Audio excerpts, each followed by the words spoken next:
ocorreu a sua iniciação no Espiritismo? Ou seja, quando você iniciou o seu conhecimento do Espiritismo? Meu conhecimento sobre a doutrina espírita teve início aos meus 10 anos de idade, quando eu fui matriculado no Catecismo Espírita que funcionava no GEAP. E isso era aos domingos de manhã, às 9 horas. E o nosso professor naquela época chamava-se Teodorico da Costa Barroso. Ele era não só escritor, ele era escritor, fazia parte da maçonaria e também era integrado no movimento espírita. Teodorico da Costa Barroso nasceu no dia 15 de janeiro de 1884, na cidade de Canidé, e desencarnou no dia 4 de abril de 1961 em Fortaleza. Desencarnou aos 77 anos de idade. Como eram preparadas as aulas das crianças? Já tinha um livreto, Catecismo Espírita da FEB. Dali que ele tirava toda aquela sequência que ele passava para nós. Às vezes perguntas, às vezes respostas. Mas era dali que ele tirava os assuntos que ilustrava o seu período de aula. Era uma hora de aula. Durante muitas décadas, e eu próprio, André, frequentei essas escolas. Ainda era chamado, dentro do próprio GEAP, do Movimento Espírita Cearense, ainda era chamado de Catecismo Espírita. Depois foi que mudaram o nome para Evangelização Espírita. A nossa pergunta é a seguinte: essa palavra Catecismo Espírita, já adotada durante tantas décadas, a origem era da influência realmente católica? Ou tinha uma outra origem essa palavra catecismo? Essa palavra Catecismo Espírita, quem colocou foi o Leon Denis, em uma de suas obras.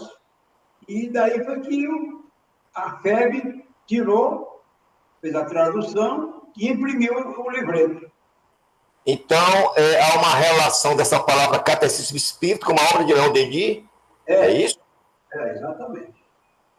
A palavra catecismo vem do latim tardio catequismos, que por sua vez tem sua origem do grego katechismos, que significa informar, instruir e ensinar a viva voz, para distinguir do ensino realizado através da escrita, ou seja, através dos livros. Enquanto o ensino dos livros é feito individual e silenciosamente, o catecismo é feito com a presença de um instrutor, ensinando a viva voz. É uma instrução religiosa, ou seja, o ensino oral da religião cristã. Variações da palavra catequese aparecem na Bíblia, na carta aos Gálatas 6.6, como a palavra catequizando, significando aquele que está sendo instruído na palavra de Deus. Assim, em Lucas 1:4, se diz que Teófilo foi catequizado. Na fé cristã, é uma instrução religiosa, um ensino oral da religião cristã. Grande confusão causou no movimento espírita brasileiro pelo uso da expressão catecismo por Leon Denis, que naturalmente é de origem cristã. Na introdução de sua obra Síntese Doutrinária e Prática de Espiritismo, Leon Denis usa a palavra catecismo algumas vezes. O autor ainda escreveria uma outra obra intitulada Catecismo Espírita. Ambas foram escritas sob a forma de diálogo. Entretanto, no artigo do Reformador, o professor José Jorge esclarece que Catecismo Espírita baseia-se em O Livro dos Espíritos e apresenta mais uma centena de perguntas e respostas relativas à doutrina espírita. Concluímos que Leon Denis utilizava o verbete no sentido filosófico, apropriando-se do termo ao espiritismo, ou seja, ensino espírita. Qual a sua memória mais antiga a respeito da sua presença em uma casa espírita, como por exemplo no GEAP? O que mais me vem à memória eram as reuniões de diretoria do GEAP aos domingos, 15 dias temos as reuniões. Então, a gente começava às 5 horas da tarde e até 6 horas da noite. E ali eu ficava sentado, porque ouvindo todos aqueles companheiros, Manuca Coelho. Manuel Coelho da Silva nasceu em Calcaia no dia 15 de abril de 1892 e desencarnou no dia 20 de nove de 1964 em Fortaleza, aos 72 anos de idade. José Feliciano da Silva. José Feliciano da Silva nasceu no dia 19 de dezembro de 1869, na cidade de Santo Amaro de Jaboatão, em Pernambuco, e desencarnou no dia 4 de dezembro de 1959, em Fortaleza, aos 90 anos de idade. Então, eu ficava apreciando aqueles companheiros e daria claro, tirando aquilo que eles estavam vivenciando na hora. Porque o Grupo Espírita Auxiliador dos Pobres estava ainda se estruturando. Em 1939, tá certo? O Grupo Espírita Auxiliador dos Pobres, ela vai se tornar uma confederação, ou seja, ela vai unir as casas espíritas da época em torno dela, do GEAP. O GEAP e essas casas espíritas juntas criam a Confederação Espírita Cearense. Mais tarde, em 1942, vai se tornar a DESA uma entidade nacional que agregava as entidades federativas do Brasil, intitulada Liga Espírita do Brasil. Então, a Confederação Espírita Cearense, que veio a funcionar dentro do GEAP, vai se tornar, então, a DESA, em 42, a Liga Espírita do Brasil. Qual é a sua lembrança desse período, dos anos 40, do movimento espírita, da nossa terra, também do movimento espírita brasileiro? E quais eram as questões em pauta na época? O que é que os espíritos discutiam durante a década de 40 e quais são suas lembranças dessa década, que o senhor era bastante jovem, era a sua juventude? Nessa época de 40, ponto alto, não só da Confederação Espírita do Estado do Ceará, como de todos aqueles que integravam, era a criação e fundação de centros espíritas pelos bairros. Então, eu trouxe até uma relação de todos os centros espíritas que foram fundados na década de 40. E eu ia também com o papai, que ele ia inaugurar, eu ia com ele, assistir as inaugurações nos bairros. Centro Espírita Amor e Caridade, Maria Madalena, Ismael Caridade de Luz, Joana d'Arc, Antônio Alves de Linhares. Então, todo domingo, quando não tinha reunião de diretoria, não tinha nada, eu ia com ele visitar um centro espírita de bairro. Bom, durante esses anos 40, o senhor fez uma referência que foi uma década onde ocorreram a fundação de diversas casas espíritas, mas vai surgir um nome muito importante durante os anos 40 do movimento espírita brasileiro. Estou me referindo, então, à pessoa de Leopoldo Machado. Qual foi a sua importância para o movimento espírita brasileiro e cearense? Leopoldo Machado de Souza Barbosa, mais conhecido como Leopoldo Machado, foi um escritor, educador e espírita brasileiro, nascido na Bahia no dia 30 de setembro de 1891 e desencarnou em Nova Iguaçu, Rio de Janeiro, no dia 22 de agosto de 1957, aos 66 anos de idade.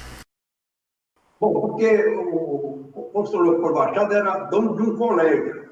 Ele com a esposa dele, Marília Barbosa, tinha um colégio. E lá lutavam, ensinavam, educavam crianças, jovens. E ele, então, verificou que aquela educação que era ministrada por ele no colégio dele podia ser extensiva ao movimento espírita. Aí foi quando ele criou o primeiro livro, Juventude em Marcha. Dentro desse livro, ele traz todas as regras de como se fundar uma juventude ou uma mocidade naquela época. E foi daí, deste livro, que nós tiramos o subsídio para fundar a nossa mocidade espírita. Então, a importância do Leopoldo Machado para o nosso movimento aqui no Ceará e até nacional é que ele foi então, um grande incentivador da criação de juventudes espíritas. Podemos dizer que ele é praticamente o fundador desse movimento no Brasil. Seria assim? Perfeitamente. Agora, no início dos anos 50, nós tivemos a presença de Leopoldo Machado em Fortaleza. Nos nossos registros aqui do GEAP, de atas, já havia uma tentativa de trazer o Leopoldo Machado desde os anos de 1948, 49, mas não foi possível a sua vinda a Fortaleza. Mas ele chegou aqui nos anos 50, através da chamada Caravana da Fraternidade. Nos relate um pouquinho dessa visita do confrade, do Leopoldo Machado em Fortaleza? Quais são as suas lembranças da presença da chamada Caravana da Fraternidade e qual foi o objetivo desta caravana? Bom, naquela época, em 1949, foi fundada o Conselho Federativo Nacional, a União das Sociedades Espíritas do Brasil. E é claro que aqui no Ceará nós não tínhamos a federação, mas existe uma outra entidade que era nossa, que congregava todos os espíritos no Ceará. Por isso que quando a caravana veio, foi para fazer, quer dizer, mudar os nomes, não só possivelmente da federação, naquele tempo a gente tinha o Francisco de Assis, que era uma entidade neutra, ela não era afiliada, e o Paulo Estevam, que era um centro que fundava, foi fundado distante também. Então, uniram esses 4 grupos espíritas para fundar a União Espírita Cearense, porque ela não era a União Espírita, era a Confederação Espírita do Estado do Ceará. Aí, para poder ter uma terceira entidade, então, naquela época, eles juntaram esses 4 grupos e os 4 resolveram fazer a União Espírita Cearense. E o presidente que era cotado naquela época era o general Celso. Era o elemento cotado para ser o presidente da União Espírita Cearense. Mas o nosso José Borges Santos já era o presidente da Confederação. E houve uma certa dificuldade naquela época. Por fim, o general Celso disse, não, eu fico na vice e o Borges fica na presidência. E foi assim que o José Borges foi o primeiro presidente da União Espírita Cearense. E o general Celso era o vice. No dia 21 de novembro de 1950, a Caravana da Fraternidade chega em Fortaleza com o objetivo de unificação da família espírita no Ceará, na qual ficou delineado a criação da União Espírita Cearense, como entidade coordenadora das diretrizes do movimento espírita no Estado. Nos anos 50 do século passado, comprovaram que foi uma época muito pujante, foi muito pujante a ação dos jovens espíritas da época. Nos relate, por exemplo, em torno do encontro que aconteceu a nível norte-nordeste, das mocidades espíritas, em Fortaleza. Qual foi a importância deste evento que ocorreu em julho de 1955? Bom, uma vez que a nossa entidade agora já era adesa ao movimento espírita nacional, fomos sorteados para fazer a terceira aqui no Ceará. E é claro que naquela época o Francisco Carlos de Oliveira já estava se aproximando e foi o diretor, assumiu a direção do Departamento de Infância e Juventude. Com ele e conosco, com todas as mocidades adesas, com muitos jovens, nós então aceitamos que essa confraternização fosse feita em Fortaleza no mês de julho, para poder, porque era a época das férias, naquela época escolar, então vieram para Fortaleza todos os estados do Norte e do Nordeste participar desse encontro aqui. Foi uma coisa notável. Nós tivemos movimentos, quer dizer, mesas redondas, trabalhos para poder estratificar o movimento espírita, até 2 horas da manhã, em debates.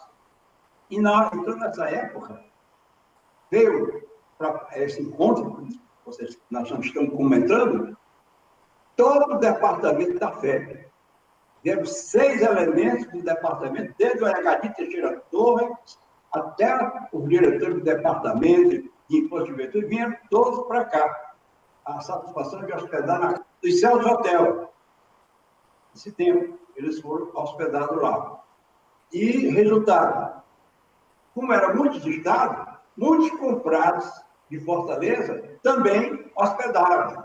Lá na minha casa eu hospedei, como naquela época, em nossa casa, eu hospedei 3 a 4 deles, porque eram companheiros nossos. Teve estado que eu vou parar, vieram com 9 pessoas, uma caravana de 9 pessoas, e isso trouxe um bocado de dificuldade para hospedar. Mas foi um encontro, que eu vou dizer para você, marcou demais para a vida do movimento espírita do Estado do Ceará. Primeiro porque o encerramento daquele encontro foi na escola normal. E a presidência foi a Agadi Teixeira Torres, lá na escola normal. Foi uma coisa memorável, uma festa de encerramento que marcou para dentro todo o movimento espírita do Brasil. Então, daí também, nesse período, eles já elegeram o Piauí para fazer a quarta.